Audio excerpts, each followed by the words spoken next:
Bom, gente, estamos no sábado, dia 2 de dezembro. Espero que todos estejam aproveitando muito bem o final de semana. E aqui, pelo Fora de Curva, é dia de nós fazermos nosso resumão semanal, onde vamos sintetizar todos os assuntos que foram tratados no decorrer dos últimos dias de segunda a sexta. Meu nome é Eduardo Starosta e esse é o canal Fora de Curva. E vamos ao trabalho já, gente. Na segunda-feira, além do quadro que vem por aí, quando nós montamos as perspectivas dos principais indicadores que vão sair durante a semana, nós tratamos de 3 assuntos. O primeiro deles foi o fracasso da Black Friday.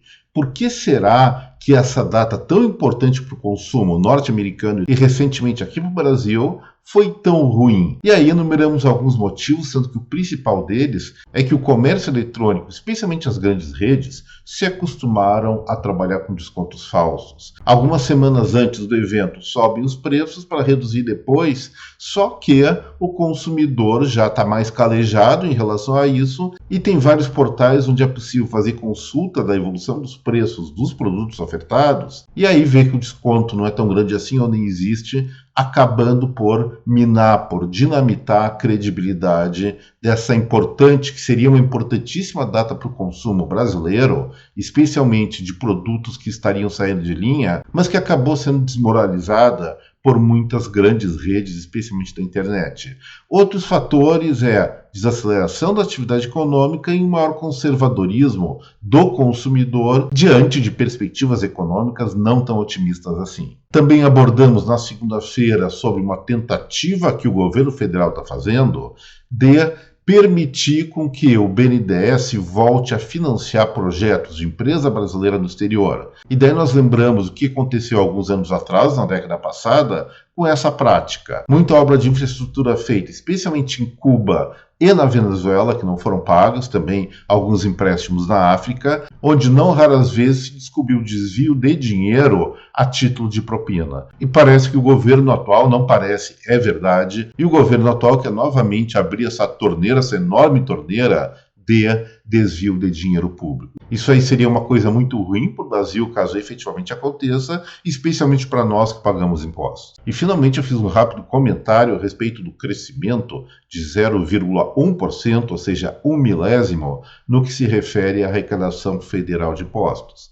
Havia muita comemoração de vários jornais em relação a isso, dizendo que a economia estava melhorando, mas esqueceram alguns fatos. Primeiro, 0,1% é quase nada. Depois, esse dado se refere a outubro, e outubro teve arrecadações atípicas. Além do mais, houve uma influência positiva pelo lado do arrecadador, é claro, em relação ao aumento de impostos e de preço dos combustíveis e outros produtos que passaram a ser mais tributados. E finalmente ninguém se lembrou, nem eu mesmo, de comparar naquele momento. Tudo bem, subiu 1 milésimo% a arrecadação, mas e a despesa? Foi muito mais, foi mais de 10% em relação a outubro do ano passado. Então, contas públicas no Brasil continuam em pandarecos e isso é uma coisa muito temerária, uma coisa muito perigosa para o nosso futuro. Na terça-feira também foram 3 temas abordados aqui no Fora de Curva,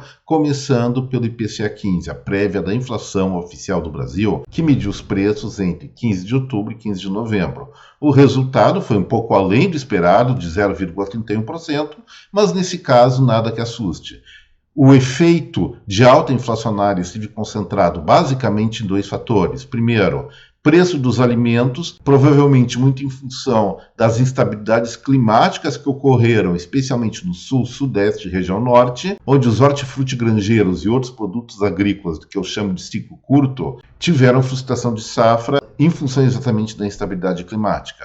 Outra coisa que chamou atenção no IPCA 15 de novembro foi novamente a alta do preço das passagens aéreas. E foi isso que determinou uma inflação um pouquinho mais elevada nesse indicador. A perspectiva, como eu falei também naquele momento, é de que esses fatores eventualmente deixem de ser tão importantes nos próximos meses e sejam substituídos eventualmente pelo impacto dos déficits públicos continuados aqui no Brasil, déficit primário, que verdadeiramente é inflacionário ou hiperinflacionário. Eu fiz essa advertência. O outro tema da terça foi um decreto que está sendo encaminhado ao nível do governo federal para maior interferência na vida interna das empresas. O que acontece? Existem leis que foram sancionadas, especialmente uma de igualdade salarial para ambos os sexos. Essa lei foi regulamentada há poucos meses, mas nesse sentido também, pelo menos atribuído a esse sentido, o governo federal está determinando que as empresas com mais, se não me engano, de 100 funcionários, ou seja, médias e grandes empresas, comecem a divulgar publicamente as faixas salariais que elas praticam, ou seja, vão estar externando ao público e para os concorrentes um dos maiores segredos comerciais, um dos maiores segredos empresariais de cada uma das companhias, sua política salarial, e isso sim é uma interferência a mais do setor público na vida privada. E depois eu vou comentar ainda que enquanto isso ocorre, a vida pública fica cada vez mais escondida dos brasileiros por sonegação de informação ou eliminação das informações. Mas sobre isso eu vou falar daqui a pouquinho. E finalmente, na terça-feira, eu fiz uma abordagem, meio que o Brasil estava surpreso, com a indicação por parte do presidente Luiz Inácio da Silva, do agora ex-ministro Flávio Dino, a vaga de Rosa Weber no Supremo Tribunal Federal. Poxa, com tanta gente boa, o nosso presidente foi indicar logo o Flávio Dino, nem vou falar bem ou mal dele. Questão central é a seguinte: o ex-governador do Maranhão, e agora também, como eu falei, ex-ministro da Justiça, é uma das figuras mais polêmicas do Brasil. E lembrando que a justiça necessita da neutralidade para julgar de maneira justa, Flávio Dino pode ser tudo, menos um sujeito neutro, pelo menos na sua visão política. Então, é uma indicação errada, a qual eu espero que, pela primeira vez na história, o Senado diga não na sabatina dele, que eu acho que vai ser dia 12 ou 13 de dezembro agora, porque seria mais um problema que nós teríamos, mais uma pessoa desqualificada para preencher a vaga da Corte Suprema do Brasil. Na quarta-feira eu comecei o vídeo com uma reclamação, mas muito forte, muito contundente, contra o governo, ou contra o Estado, no sentido mais amplo. O que está acontecendo, gente? Seria o dia de eu estar analisando profundamente, avaliando a empregabilidade aqui do Brasil, referente ao mês de outubro, pelos dados da CAGED, vinculado atualmente ao Ministério do Trabalho. A questão é a seguinte: até o final de 2019, a CAGED divulgava dados muito completos a respeito da empregabilidade brasileira. Quantos foram contratados e demitidos ao nível nacional, dos estados e de cada município. Separando isso, segmentando por várias classificações, incluindo sexo, tipo de contrato, profissão, tipo de empresa que contrata e demite. Nós tínhamos a oportunidade de, mês a mês, fazer uma análise completa da dinâmica do emprego brasileiro sob várias variáveis. E isso era muito usado, era muito valorizado, não só por quem estuda a economia, mas também pelas empresas, avaliando o mercado de trabalho e uma série de coisas. 2019, ainda então sob o governo de Jair Bolsonaro, esse tipo de informação foi riscada, parou de existir. E foi substituído pela nova CAGED, que era muito menos informações, mas até daria para fazer uma análise mais ou menos consistente. E aí, nessa semana, eu fui buscar o dado que estava previsto que fosse divulgado, não tinha informação no novo CAGED, muito menos no velho CAGED. Apenas a imprensa oficial fez um release, uma nota, detalhando o saldo positivo total, quantos foram contratados e demitidos, enfim, babaus. Compararam o dado com o mesmo período do ano anterior, ou seja, outubro de 2022, falando que cresceu, etc, etc. Mas sem possibilitar que qualquer pessoa que quisesse investigar melhor essa informação tivesse acesso à base de dados. E aí eu recordei naquele vídeo algumas outras frentes onde a informação está sumindo ou está sendo desqualificada, e isso significa o quê? População, povo com menos informação sobre a gestão pública é alienado, não sabe ou fica muito mais longe da realidade do que efetivamente está sendo praticado pelas pessoas que nós elegemos. Isso aí realmente é um passo adiante numa tendência de maior autoritarismo do setor público frente à sociedade civil.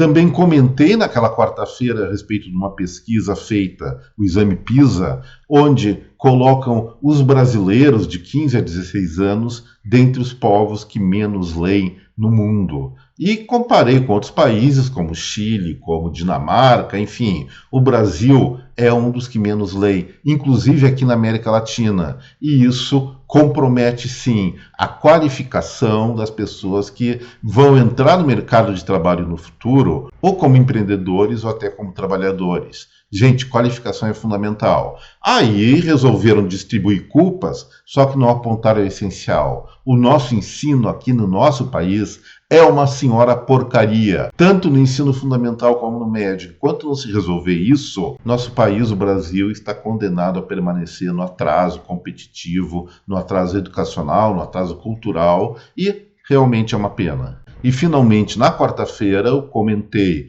o veto do presidente Luiz Inácio da Silva ao projeto de lei que estende por mais alguns anos a desoneração da folha de pagamento.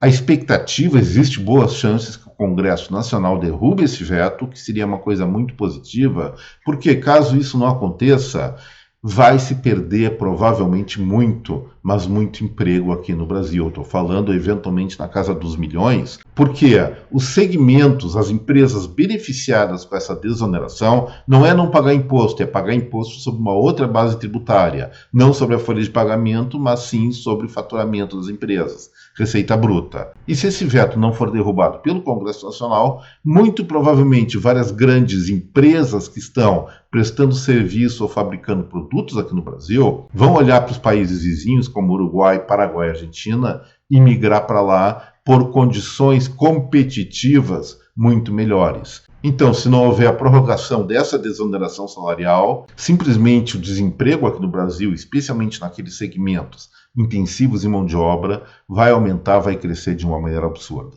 Já na quinta-feira, mostrei toda a minha indignação contra o Supremo Tribunal Federal quando eles decidiram que os veículos de imprensa são corresponsáveis pelas declarações de seus entrevistados, podendo pagar por isso, ou seja, criaram material para censura, aumentaram o grau de censura no Brasil, quando deveriam estar exatamente caminhando na direção contrária, ou seja, garantir a livre manifestação. Eu não estou dizendo que os jornais devem ser responsáveis, mas no momento que eles são solidários, por exemplo, com algum entrevistado que fala uma mentira, esse entrevistado, sim, ele pode ser processado pela mentira que contou, mas não é papel naquele momento do jornal, da rede de TV, especialmente programas ao vivo, avaliar se é verídico ou não o que o sujeito disse. Se arriscando a isso, as entrevistas, as abordagens polêmicas não são feitas, e aí é instalada a ditadura da censura, uma verdade unicista, que é a pior coisa que pode acontecer para uma sociedade que pretende ser democrática, apesar de nós, aparentemente ou efetivamente, estarmos a passos largos deixando de ser isso. Depois eu trabalhei rapidamente também numa outra decisão do Supremo Tribunal Federal, validando a DIFA, a diferencial de alíquota tributária, que vai cobrar ICMS novamente antecipado, especialmente das micro e pequenas empresas, fazendo com que as empresas de pequeno porte novamente enfrentem muitas dificuldades e até bitributação, já que esse sistema de compensação de ICMS, que não deveria existir, voltou à baila, voltou a fazer parte do dia a dia das MPAs, onerando e criando muita dificuldade à operação delas. E a Câmara dos Deputados, nesse lado, eles estão, diríamos assim, muito em sintonia com o governo federal, no sentido de acelerar projetos de lei que aumentem tributos sobre as empresas e as pessoas aqui do Brasil. Gente, a carga fiscal vem crescendo muito, e eu já avisei até nesse mesmo vídeo, por conta de outros aspectos que eu trabalhei nos dias anteriores, que a continuar assim, simplesmente empresas, especialmente aquelas de médio e grande porte, que geram muito emprego, vão sair aqui do país, aproveitar nosso mercado consumidor em termos de Mercosul, migrando para Paraguai, Uruguai ou Argentina. Especialmente a Argentina, que parece que a partir do dia 10 de dezembro vai estar curtindo novos ventos, novas tendências pela mudança de governo. E finalmente eu tratei na quinta-feira a respeito da ligeira queda do desemprego brasileiro pelo dado do IBGE, mas reclamando de novo, caiu de 7,7% para 7,6%. Tenho como avaliar especificamente isso? Não. Em primeiro lugar, a base da PNAD, que calcula esses dados, considera o Brasil tendo uma população de quase 206 milhões de habitantes, quando o censo 2022 comprovou que nós somos 203 milhões de brasileiros, talvez um pouquinho mais agora. Então, base inicial equivocada e sem acesso até às informações mais consistentes da CAGED para bater, para confirmar os dados do PNAD e IBGE, não tem como fazer crítica, só tem como criticar a demonstração das informações de maneira precária. E finalmente ontem, na sexta-feira, mas antes de falar da sexta, vamos lembrar aos espectadores aqui do Fora de Curva do like, do compartilhamento do vídeo, e aqueles que estão nos assistindo pela primeira vez, eu faço o convite para inscrição no canal. Bom, sexta-feira, para finalizar a semana, 3 assuntos. O primeiro tratou de 2 projetos. O primeiro, um projeto de lei originário do governo federal, eliminando muito da transparência das licitações públicas, permitindo aquelas velhas práticas de desvio de recursos, já que a transparência praticamente fica zero, vira uma caixa preta ou uma caixa de Pandora, como exigiria a ministra Marina Silva. Também passou na Petrobras, no Conselho da Petrobras, a permissão para contratação de diretores e gestores indicados politicamente, o que era uma coisa terminantemente proibida a partir dos escândalos que geraram o Petrolão, e surgiu essa regulamentação de limitação da indicação desses seres que não colaboram muito com a empresa e sim com o seu partido político a partir da gestão de Michel Temer, e agora parece que está voltando. Isso aí é uma grande furada para o Brasil. E ficou evidente, aparentemente os nossos representantes, tanto no Legislativo como no Poder Executivo, estão optando por abrir possibilidades de malfeitos, possibilidades de corrupção. E ninguém vai mostrar torneiras se não é para elas serem eventualmente abertas. Tenho dito como falaria minha mãezinha. Também tratei a respeito da produção industrial de outubro, que cresceu um pouquinho, mas os gêneros mais importantes, aqueles mais carregados de tecnologia, agregação de valor, continuaram caindo de forma muito intensa aqui no Brasil, o que é uma coisa extremamente negativa. E finalmente encerrei o Fora de Curva de sexta-feira comentando a respeito do convite recebido pelo governo brasileiro para que o nosso país entre na OPEP, OPEP+. E aí, para avaliação dos espectadores, eu listei no vídeo de ontem quais as nações que pertencem à Organização dos Países Exportadores de Petróleo. Gente, é tudo ditadura, talvez a exceção mais próxima de uma democracia seja o México. Mas são países autoritários que não respeitam a sua população, e acredito eu que o Brasil não deveria se aliar ainda mais a esse tipo de nação, porque essas práticas de desrespeito à população podem vir a se consolidar aqui no nosso país. Por hoje era isso, espero que vocês tenham gostado do resumão semanal de hoje, e se gostaram, lembro novamente, não canso de lembrar, né? Like, compartilhamento e inscrição no canal. Uma boa continuidade de final de semana para cada um de vocês, deixo aqui meu até breve. Tchau, pessoal!